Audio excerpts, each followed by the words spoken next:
Volver a un asunto o a un tema sin que se reitere el mismo y se repita un anterior análisis o reflexión es una tarea indispensable cuando se vuelve a temas que contienen problemas que no están resueltos.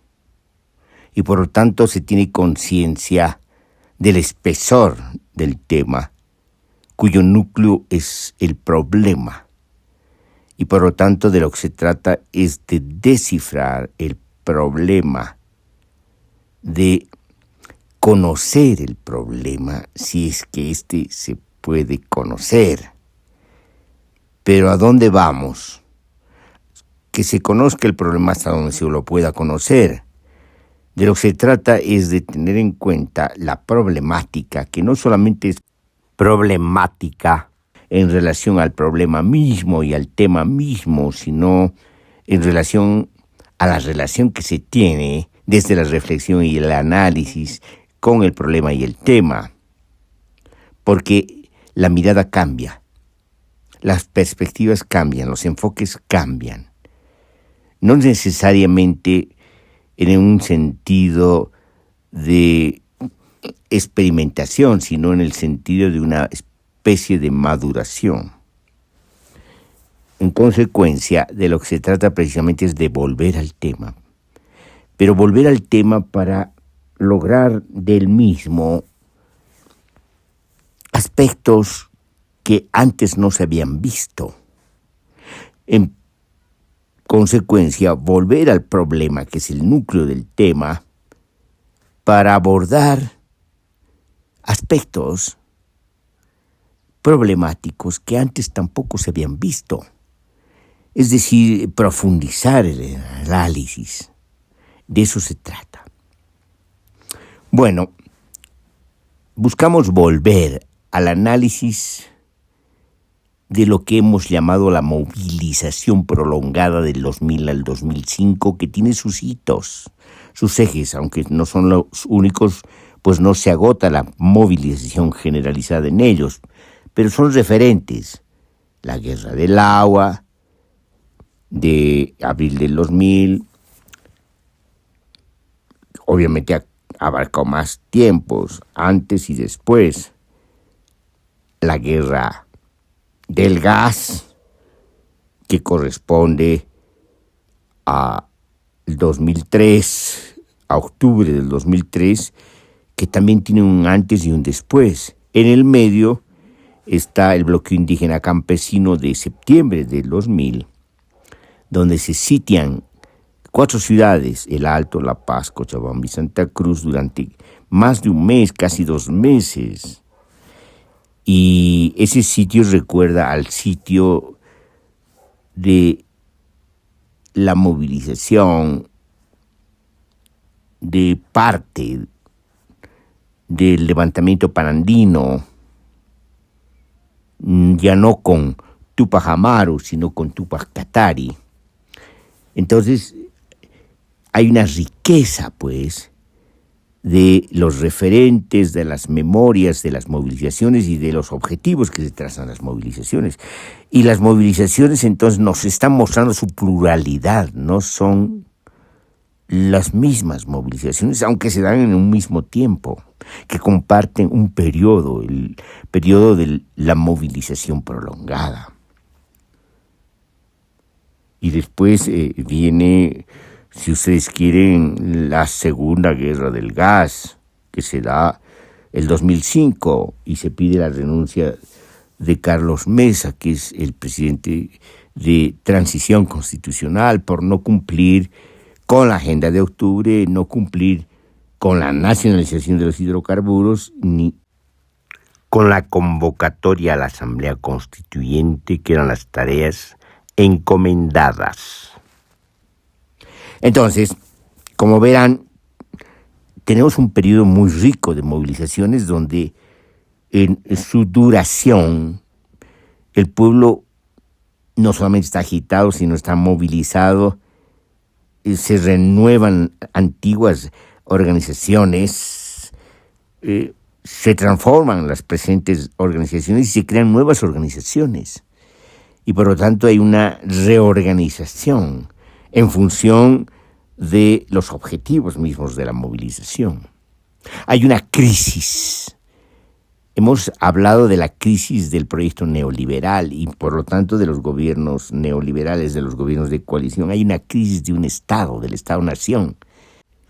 Y la crisis empieza a adquirir connotaciones múltiples, es decir, podemos hablar de una crisis múltiple del Estado-nación, lo que equivale a hurgar sobre distintas causas, variadas causas y también distintos discursos que, aunque se encuentren entrelazados, pueden identificarse y por lo tanto anidan distintos desenlaces posibles. Entonces, estamos hablando de un acontecimiento complejo, del acontecimiento social, histórico-político complejo.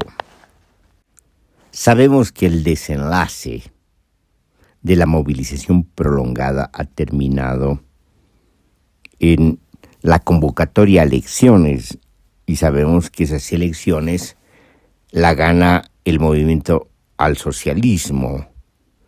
Y sabemos que viene después, en las distintas gestiones. La primera gestión, que corresponde al 2006-2009, es la gestión de cumplimiento, por así decirlo, de la Agenda de Octubre, por lo menos de parte de la Agenda de Octubre, aunque ahora se habla del incumplimiento de la Agenda de Octubre. Pero es el lapso cuando se convoca a la Asamblea Constituyente y antes se nacionalizan los hidrocarburos. La segunda gestión, que viene del 2010, ¿no?, y se alarga hacia el 2015, con elecciones el 2014, si no me equivoco, es la gestión que corresponde a la promulgación de la Constitución y por lo tanto corresponde a el necesario, el demandado, el establecido cumplimiento de la Constitución. Es cuando, hemos dicho en otros análisis, empieza la regresión, puesto que no se cumple con la Constitución. Es decir, se convierte la Constitución en un libro de propaganda y en un libro que se pone en la vitrina mientras se sigue haciendo práctica política la vieja usanza. Lo que se hace es dar nombres al mismo Estado, nuevos nombres al mismo Estado. Esos nuevos nombres corresponden a un uso artificial, nominativo, de lo que está en la Constitución. Se habla de un Estado plurinacional de Bolivia cuando el Estado-nación nunca ha sido transformado. Es decir, no hubieron transformaciones estructurales e institucionales. Se mantuvo el viejo Estado. Y al mantener el viejo Estado, para mantenerlo en un cierto grado de legitimidad, o cierta pretensión de legitimidad, lo que se hace es nombrar con los nombres de la Constitución. Al Estado-nación se le llama Estado plurinacional, cuando en la Constitución se establece que es un Estado plurinacional, comunitario y autonómico. Son los tres ejes del Estado. Ya inclusive en el nombre se nota una especie de circunscripción de uso torpe y sesgado. Y así ocurre con todo, es decir, eso es la vieja arquitectura estatal con nuevos nombres y nada más. Y lo peor es que las viejas prácticas políticas que tienen que ver con el prebendalismo, que tienen que ver con la forma clientelar, y que tienen que ver con la corrupción institucional y la corrupción galopante, continúan, pero no solamente continúan, sino se expanden de una manera intensiva, escalan a alturas inimaginables. Es decir, asistimos a la conformación de un demoledor, monumental y fabuloso estado de la forma de gubernamentalidad clientelar. Entonces, desde el 2010 estamos asistiendo precisamente a lo que hemos identificado en los ensayos, en los análisis y exposiciones que hemos mencionado como, si ustedes quieren, el periodo de la decadencia. Y en la tercera gestión esto se va a seguir ahondando, puesto que del 2015 al 2019 se continuó con una gestión cada vez más calamitosa, que hereda ya una confrontación muy clara con el pueblo. La confrontación comienza con el gasolinazo, cuando el pueblo, particularmente el Alto, se levanta contra el gasolinazo. Las provincias de La Paz, las 20 provincias de La Paz, estaban preparándose para un bloqueo. En el resto del país también se estaban preparando para bloqueos, lo que más o menos señalaba que el gobierno no iba a durar ni 3 días. Es decir, estamos asistiendo precisamente a una confrontación entre el pueblo que esperaba el cumplimiento de la Constitución y un gobierno que no lo cumple y que se entrega a las empresas transnacionales de manera temprana. ¿Y en qué sentido se entrega? Es decir, cede. Levantar la subvención de los hidrocarburos significa que cede a las presiones de las transnacionales que no querían invertir en exploración y que demandaban el levantamiento o el cambio y la modificación de 2 artículos de la Constitución, uno que tiene que ver con que se abastezca al mercado nacional con precios nacionales y el excedente se puede exportar a precios internacionales. Las empresas transnacionales boicotean y presionan con el siguiente chantaje. Dicen que no van a invertir en exploración mientras no se modifiquen estos artículos. Y el levantamiento de lo que se llama por parte del gobierno oficialmente la subvención de los hidrocarburos implica eso. En los hechos implica eso. Es decir, se levanta aparentemente la subvención de $1,000 millones, que en realidad no es una subvención, puesto que se trata de papeles fiscales, no de los recursos del Tesoro Nacional. Es decir, aquí hubo una manipulación, una mentira, digamos, una manera de esconder lo que estaba ocurriendo al pueblo. Entonces ya comienza la crisis ahí y lo que vamos a llamar ya en la evaluación de los acontecimientos del 2019, aquí comienza la preparación en las entrañas mismas de la sociedad, en las motivaciones mismas del pueblo, lo que se va y lo que vamos a llamar la preparación, la elaboración, la emergencia dilatada de una insurrección. Es decir, no nos olvidemos que Bolivia es un país insurreccional. Ha resuelto sus problemas de manera insurreccional. Ahí está 1949, la guerra civil, que fracasa, pero que se venga, por así decirlo, en 1952, cuando se hace el golpe para evitar la transferencia del mandato de gobierno a los que habían ganado las elecciones, en este caso al MNR.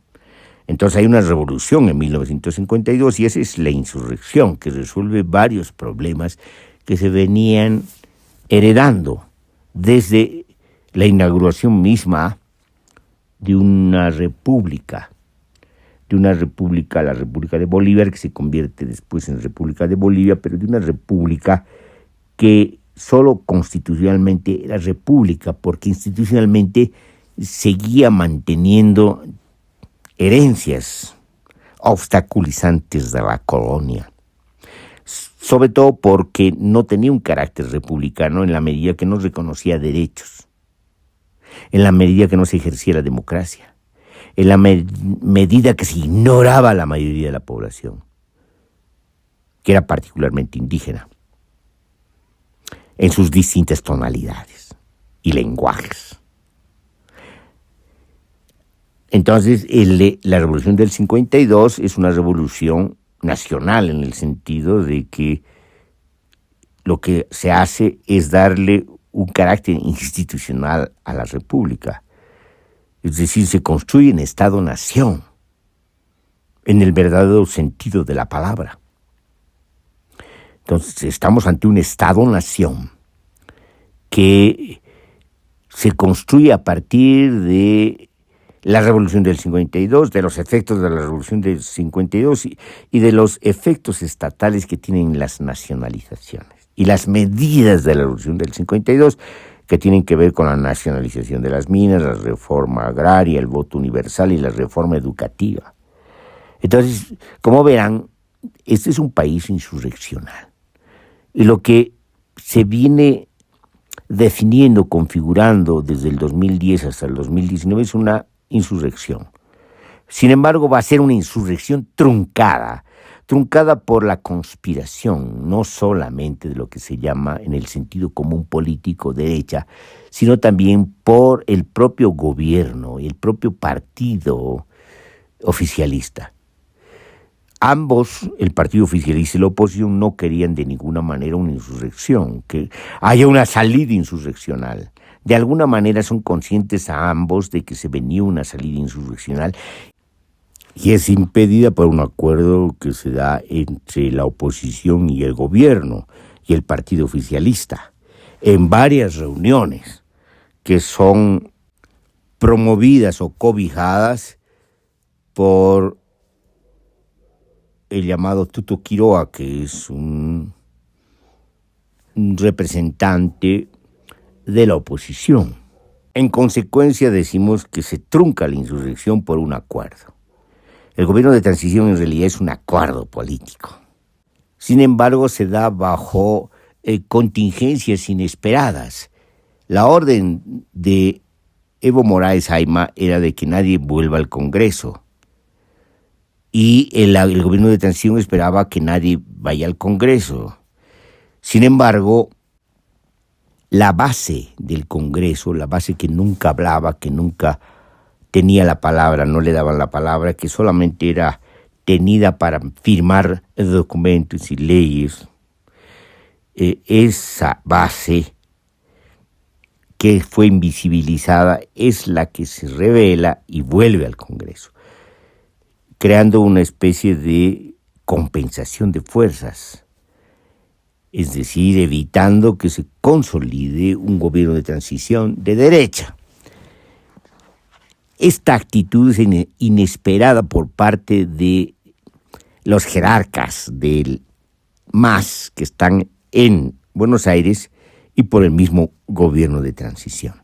Entonces se dan situaciones que modifican el panorama y lo vuelven en cierto sentido incierto para los objetivos que se traza el MAS y para los objetivos que se traza la oposición, particularmente el gobierno de transición.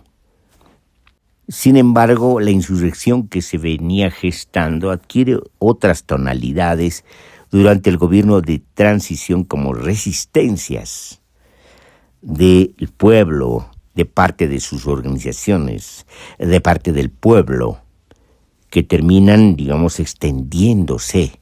Primero pidiendo la renuncia de la presidenta circunstancial y segundo exigiendo el llamado inmediato a las elecciones.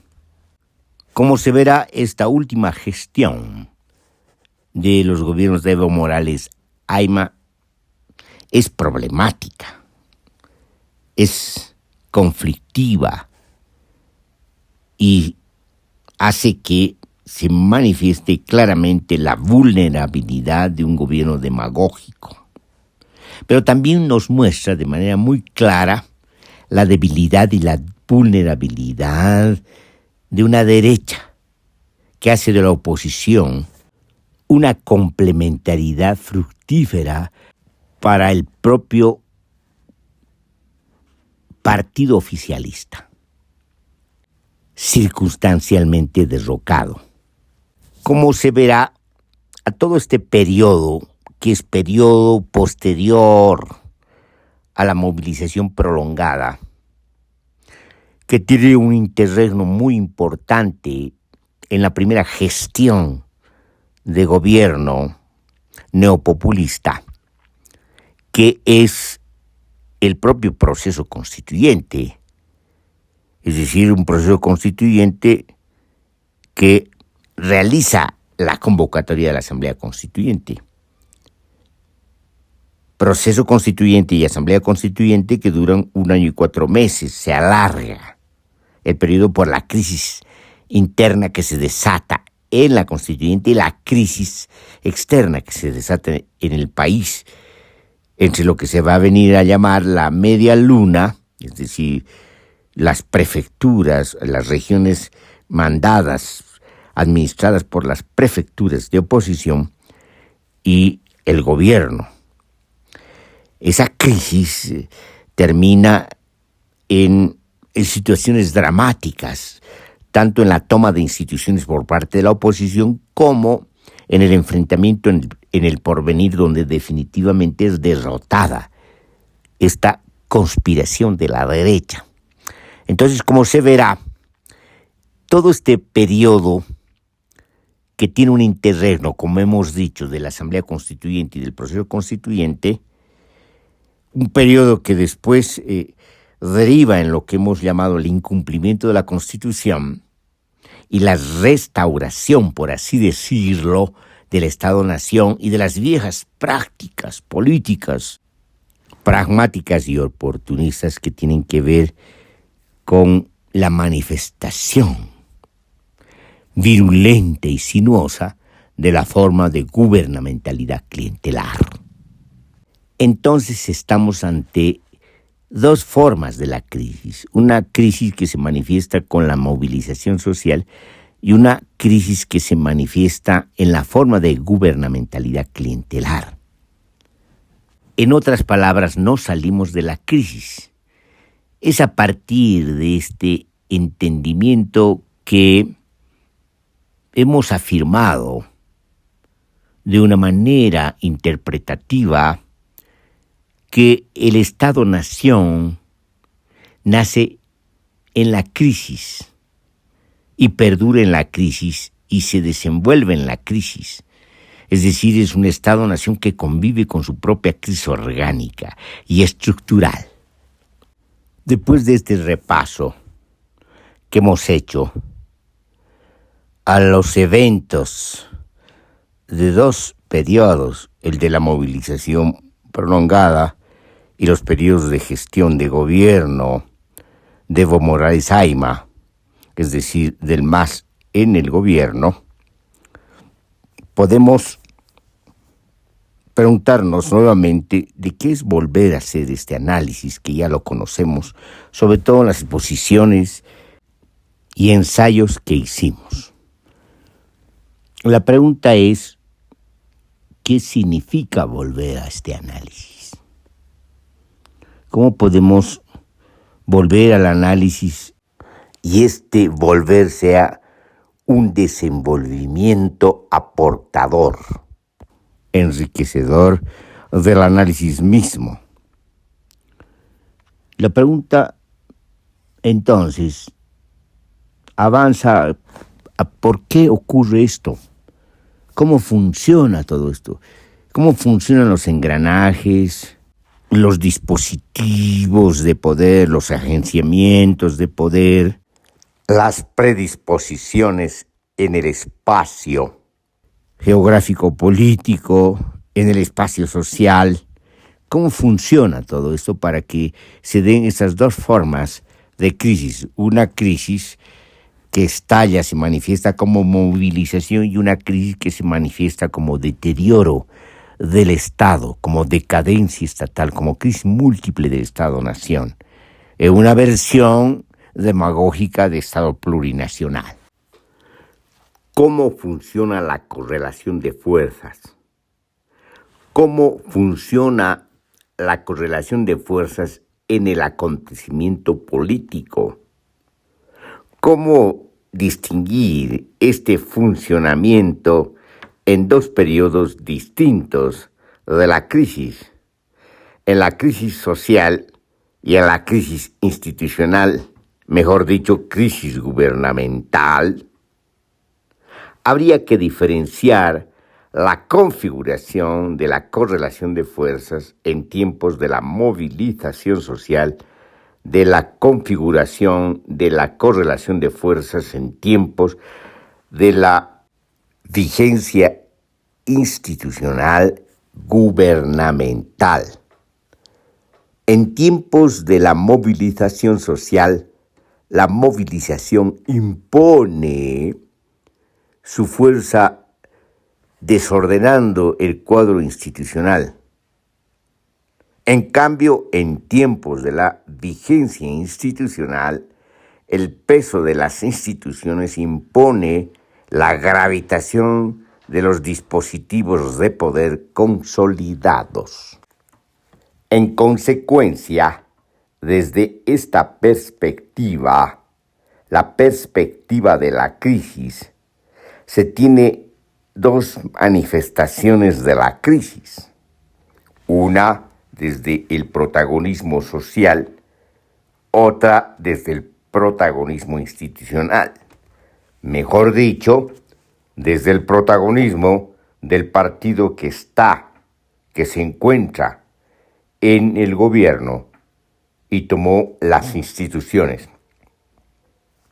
Por eso hablamos de crisis múltiple, crisis social, crisis estatal, crisis política y crisis económica, crisis de legitimidad y crisis de convocatoria, sobre todo desde el segundo periodo de gestión de gobierno, que una vez perdida la convocatoria y perdido el entusiasmo de la gente, recurre a la expansión intensiva del clientelismo. Después llegamos ahora a las figuras de la implosión política, al hundimiento dentro del mismo marasmo de la arquitectura estatal y a la figura del desgarramiento de la lucha intestina del partido oficialista, entre dos alas similares que se caracterizan por su forma compartida de gubernamentalidad clientelar y por la corrupción institucional, también por la corrupción galopante, además de ser la misma versión del modelo colonial extractivista del capitalismo dependiente, la versión neopopulista y demagógica. Hemos llegado a la clausura del ciclo neopopulista, de la forma de gubernamentalidad clientelar. Parece que sí, con varios estertores dilatados en el tiempo político enfermo. La implosión de 2019, la crisis pactada que es el gobierno de transición, la caída del caudillo déspota, la presencia en la presidencia de un funcionario del Ministerio de Economía y Finanzas, el propio ministro de Economía y Finanzas, el desgarramiento del partido.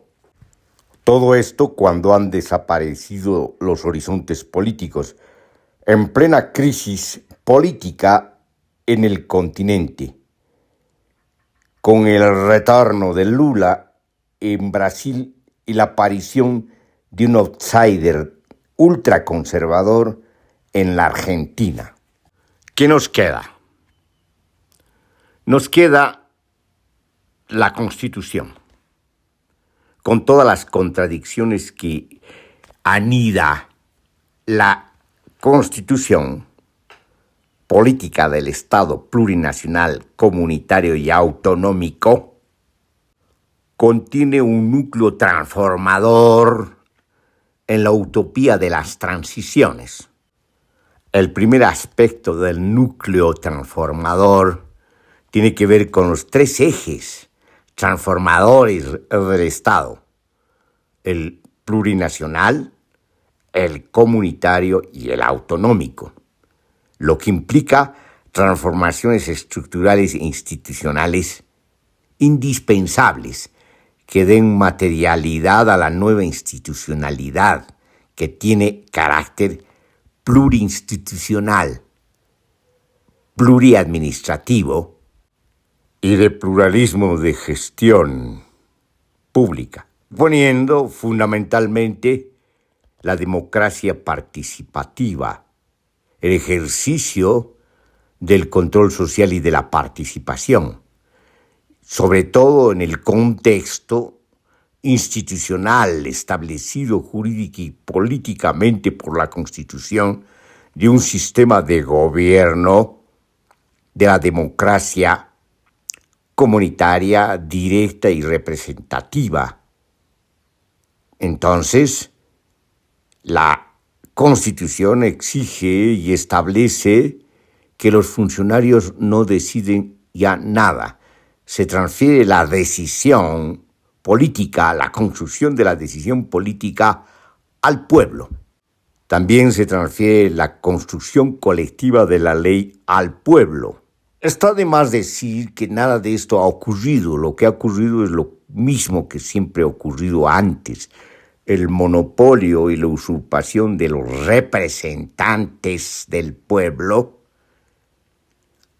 del mismo pueblo, de la misma voluntad general del pueblo, es más, de la misma voluntad constituida por múltiples voluntades singulares concatenadas. Una constitución que contiene, donde es inmanente a ella, la figura de la Confederación de Naciones.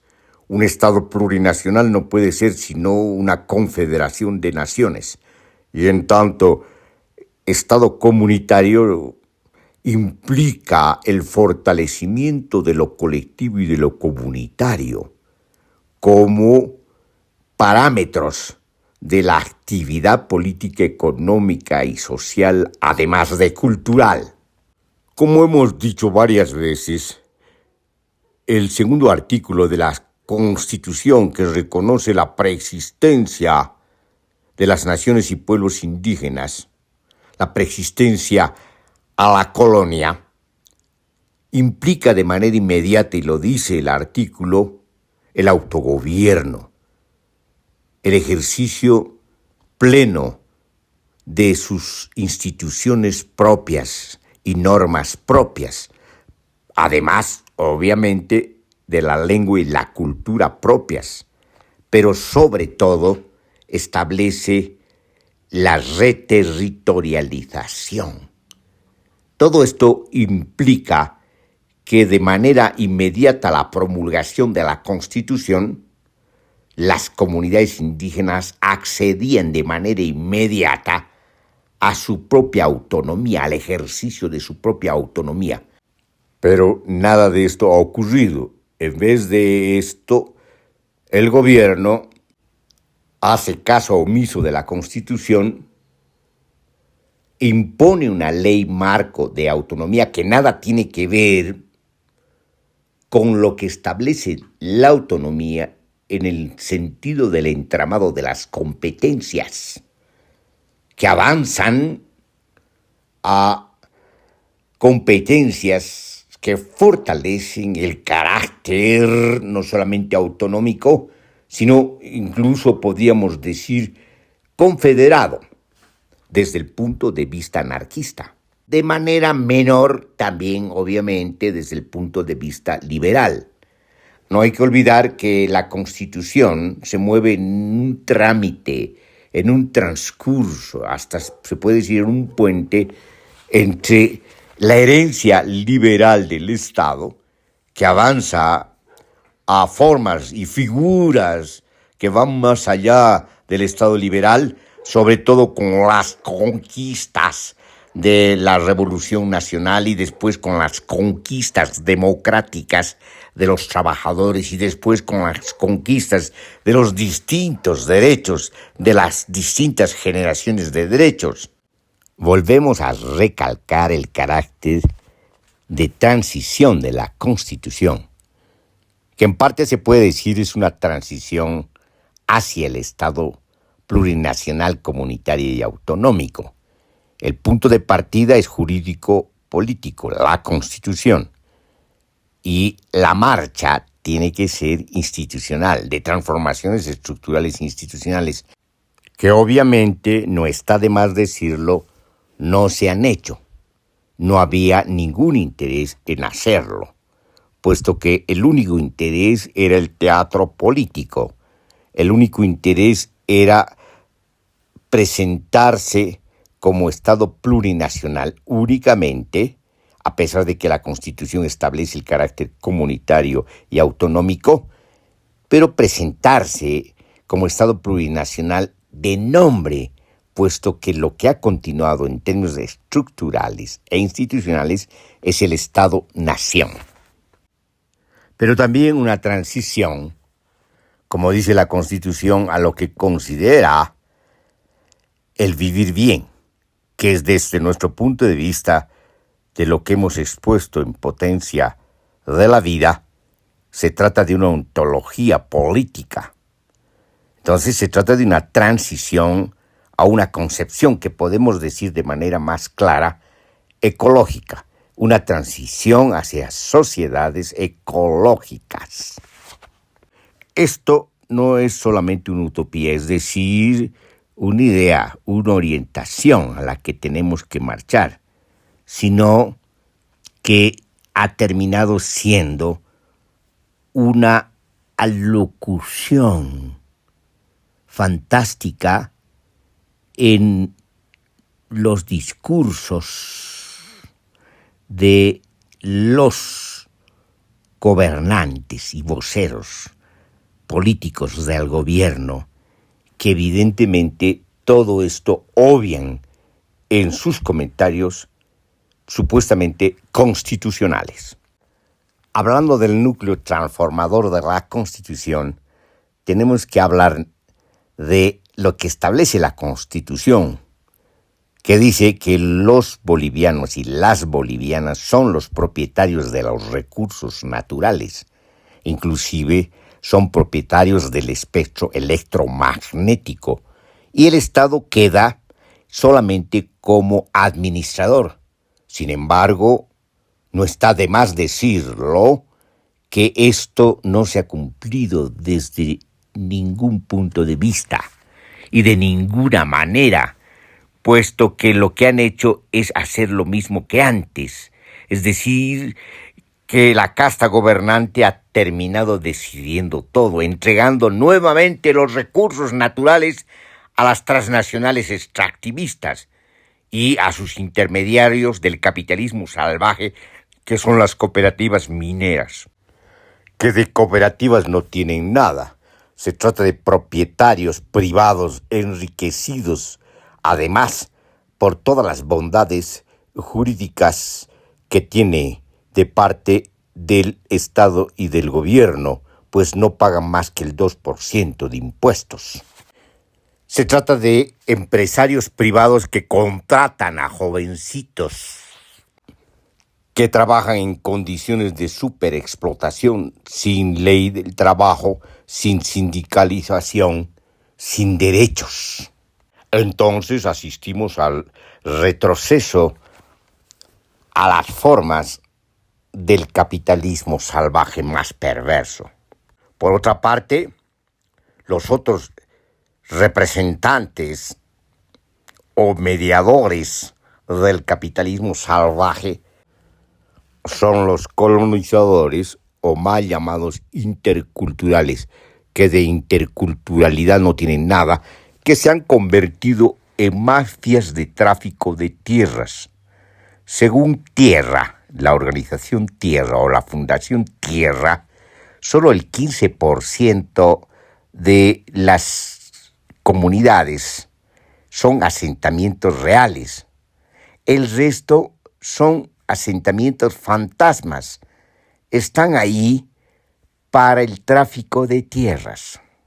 En consecuencia, en vez de avanzar a transformaciones políticas, económicas, sociales, transformaciones estructurales e institucionales, se ha retrocedido a situaciones perversas que tienen características de lo que podemos llamar, por lo menos provisionalmente, una suerte de feudalismo barroco, puesto que estamos asistiendo al poder de mafias de todo tipo y de todo color, de mafias que controlan territorios, entre ellas las mafias del narcotráfico.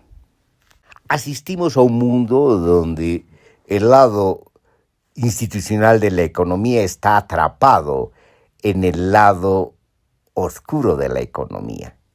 De la misma manera, como dijimos antes en otros ensayos y exposiciones, el lado institucional del poder está atrapado por el lado oscuro del poder. Entonces estamos muy lejos de haber cumplido con la Constitución. Estamos más bien en una marcha vertiginosa y compulsiva al incumplimiento de la Constitución, y si se puede decir, descumplimiento de la Constitución.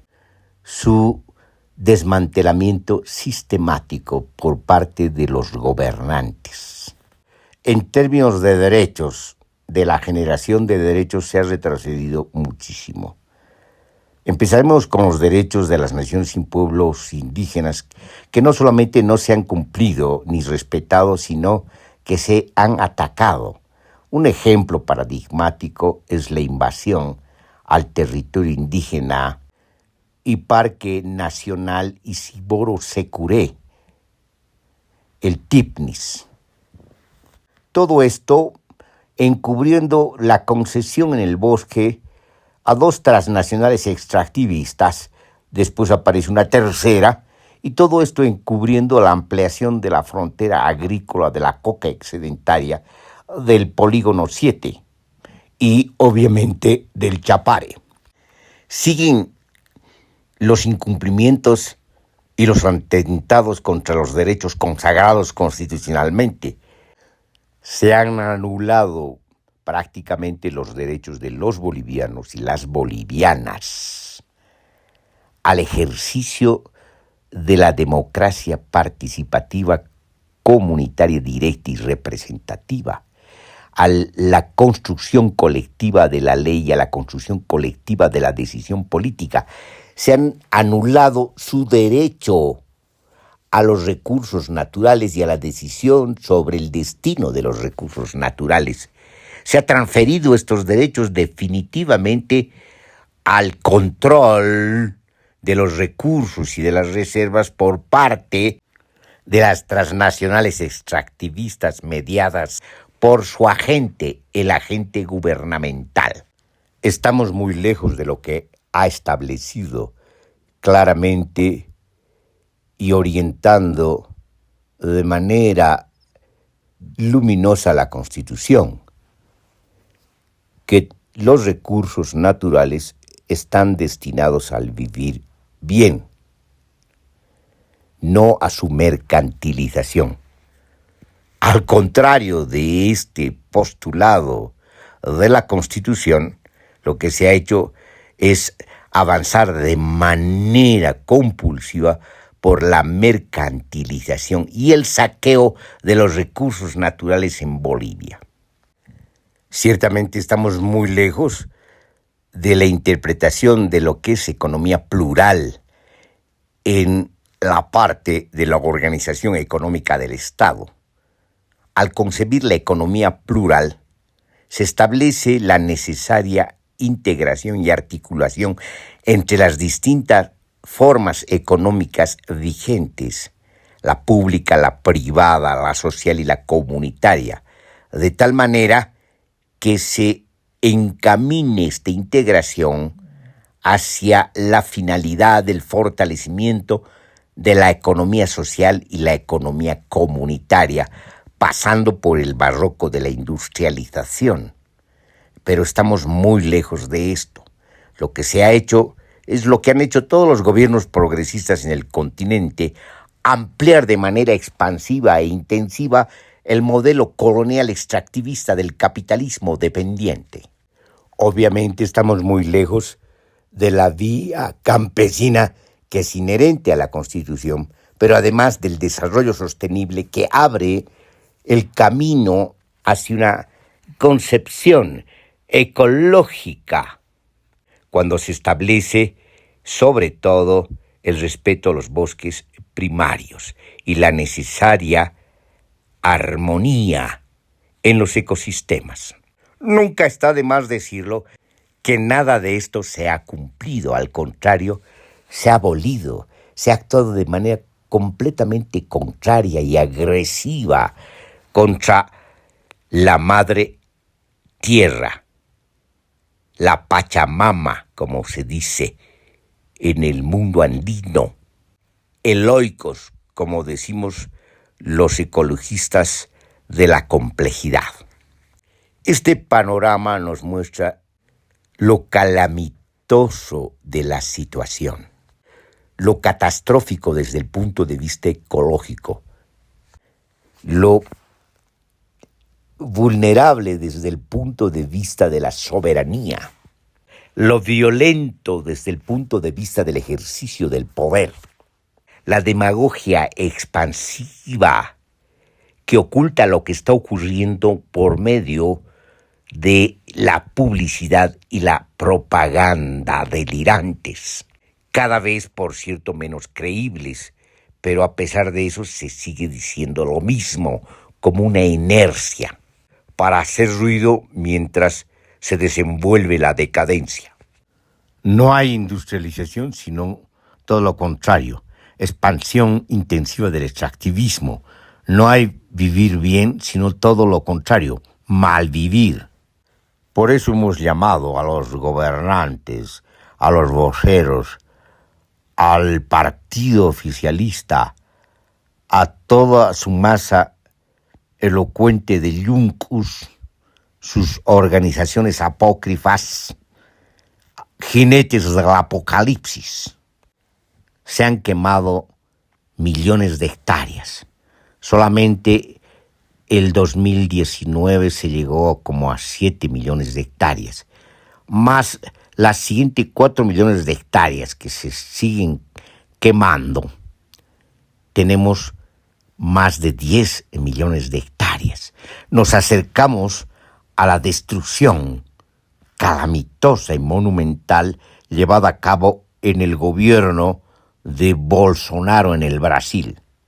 Y se viene en el continente otro jinete del apocalipsis que piensa no solamente abrir de manera anacrónica el libre mercado, la libre empresa, la competencia, sino también levantar todos los resguardos ambientales y avanzar en la destrucción de los ecosistemas para dar lugar a las formas despiadadas del capitalismo monopólico controlado por transnacionales, entregando inclusive las tierras de la Patagonia a estos monopolios que no tienen ningún miramiento con la salud del planeta.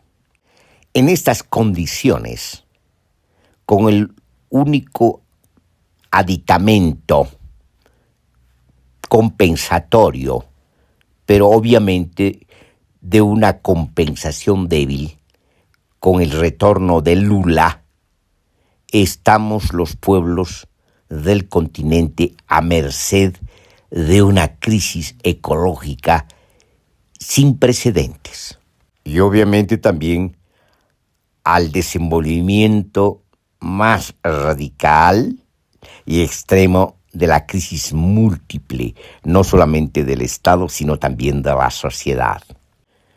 El pueblo boliviano no ha reaccionado hasta ahora, no ha liberado su potencia social. no ha vuelto a su memoria, no libera desde su memoria el saber colectivo y social y la intuición subversiva, sigue sumiso, atrapado en la demagogia neopopulista y en discusiones inútiles y estériles entre oficialismo y oposición que son lamentables, sobre todo por ser triviales.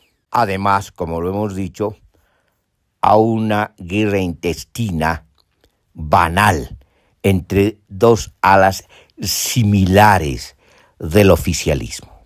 Al respecto de una situación alarmante, no queda otra que hacer una convocatoria de emergencia a lo profundo del pueblo, a su inmanencia, para que libere su potencia social y actúe en consecuencia, retomando los caminos de las liberaciones múltiples, avanzando hacia el confederalismo democrático de los pueblos autónomos del continente y del mundo.